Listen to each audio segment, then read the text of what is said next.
Assalamualaikum warahmatullahi wabarakatuh kepada semua. Okey, korang sekarang berada di dalam podcast paling gepak, paling legend, paling viral, iaitu podcast Cukai. Bersama kita iaitu Bos Cukai. Bos, kita bos. Podcast baru bermula ni.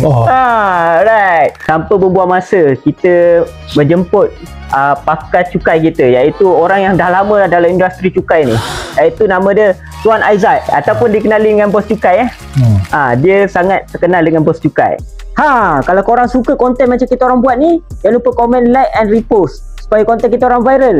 Kat luar sana sangatlah ramai usahawan-usahawan ramai yang tak tahu apa pasal cukai ni. Dia macam bila tahu pasal cukai ni dia lari. Nampak macam cukai ni beban lah untuk rakyat kan. So macam alah, biar aku kaya senyap lah. Dia nampak macam cukai, aku lari. Cukai aku nyuruk. Biar aku kaya seorang je.